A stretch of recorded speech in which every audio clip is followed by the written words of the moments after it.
Hey, this is Stan Jurayev, co-host of the MMA Geeks C-Level podcast, here to talk about the matchup between Donald Cowboy Cerrone and Conor McGregor.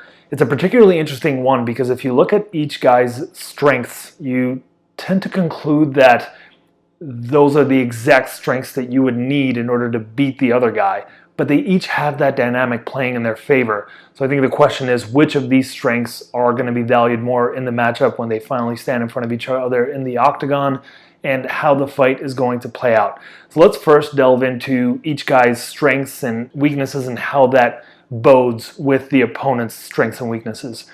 First, we got McGregor, who he's got better boxing technique, and that goes with his offense and his defense.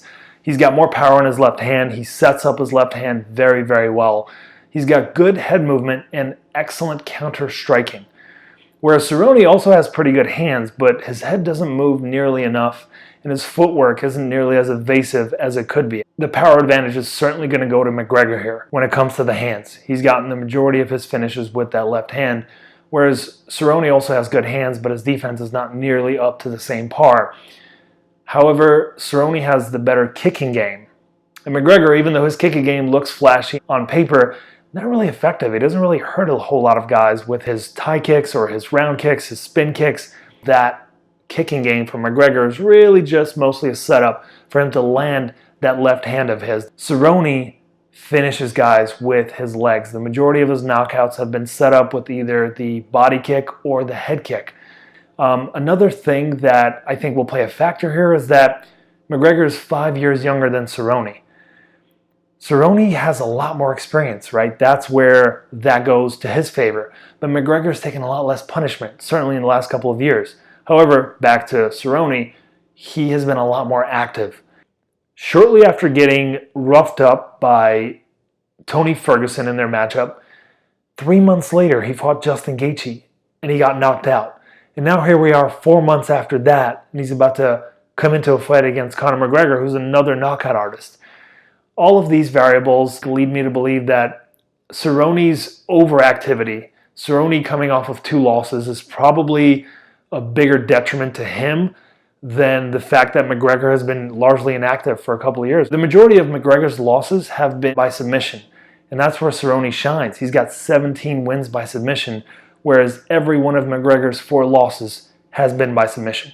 If this fight hits the ground for any prolonged period of time, if McGregor's not able to pop right back up to his feet, he's probably in a lot of trouble. Now the question is, will it ever get there? After all, every fight starts off standing, and it's going to take a Cerrone double leg shot, which he's actually surprisingly good at. Cerrone's particularly good, I think, at going under his opponent's offense, his opponent's straight punches, and engaging into that double leg. And he's got a pretty explosive one for a tall, lanky guy. I wonder if McGregor's going to be easy to take down in the first couple of rounds. I don't think he will be.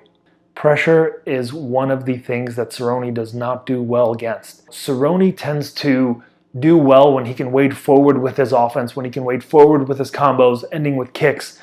But when opponents are effectively pressing him back, when opponents are making him kind of back up to the fence, that's where he's lost a good portion of his fights. Now, I think the biggest variable in this matchup is the fact that Cerrone has a terrible record against southpaws.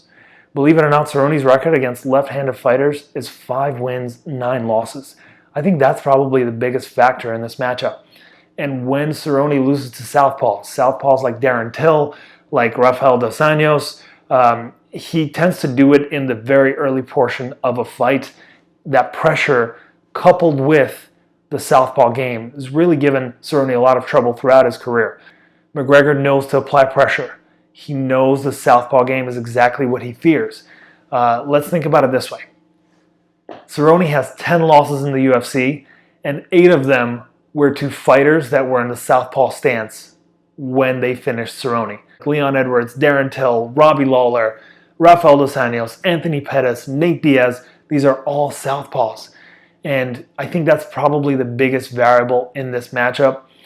Another variable that's interesting here is that McGregor's losses to UFC level of competition, and that goes Nate Diaz, Khabib Nurmagomedov, and Joe Duffy. All of those 3 losses were to guys that were taller than him, if only by an inch. Cerrone's going to have a few inches of height advantage in this matchup. And I think that could play well for him. But again, only if he can make it past the first couple of rounds. I think McGregor is going to be easier to take out as this fight goes on. And I think the question, at least partially, is can Cerrone make it a round and a half to that point where McGregor starts to lose his steam, where McGregor's punches are not nearly as powerful. He's not knocking guys down in the third or fourth or fifth rounds of his fights. He does it in the first or second round. Now, if Cerrone is very smart with his game plan, if Cerrone can engage in that clinch, where I think Cerrone should have the advantage over McGregor, especially him being the taller man, naturally gives him kind of the leverage advantage in the clinch. He lands solid elbows, solid knees in that clinch. And McGregor isn't nearly as effective if he doesn't have space to land his left hand. I think if Cerrone's smart, he's going to make sure that this is a clinch battle early on up against that fence. He's going to get a takedown if he can, although I think McGregor will be very difficult to take down in the first 10 or so minutes of the fight. I think that if Cerrone can keep it in close quarters, if Cerrone can land his knees and his elbows from early on, if it can press McGregor against the fence, or even let McGregor have kind of the upper hand and press him against the fence, Cerrone will be fine there. It's out in space, I think, where Cerrone can be in trouble against the heavy-handed southpaw and McGregor. I think Cerrone can be susceptible to McGregor's game in the first couple of rounds. I'm not convinced that Cerrone's coaching staff, besides knowing that they need to avoid the left hand at all costs, I'm not convinced that they're going to be on top of him enough. They're going to formulate the right game plan to make sure that he's not at the end of his punches. So to me, it's clear cut. McGregor wins by knockout in the first or second round, or Cerrone wins by submission in the second half of the fight. I'm going with McGregor in the first or second round, if only because Cerrone's coming off of a couple of losses. In the last 7 or 8 months, he's taken 2 TKO losses, and I don't like his chances here against the heavy-handed McGregor, who's coming off of a break, but seems to be in a pretty good mental state, just judging from a couple of the interviews that I've seen leading up to the fight. So I like McGregor in the matchup, but if for some reason Cerrone gets out of that round and a half period, Cerrone will win by submission. Thanks for watching, folks. If you have the opportunity, hit the subscribe button, and I will be putting out more videos talking about these matchups, some of the bigger matchups throughout the year. And in the meantime, check out my podcast, the MMA Geek C-Level Podcast. Link is below. Peace! By the way, you probably can't tell, but I'm not wearing any pants right now. It's like really comfortable. It's like breezy and airy down there. It feels so good. Makes me wonder why do we have to wear pants when we go outside? The world would be so much better if we didn't have to do that.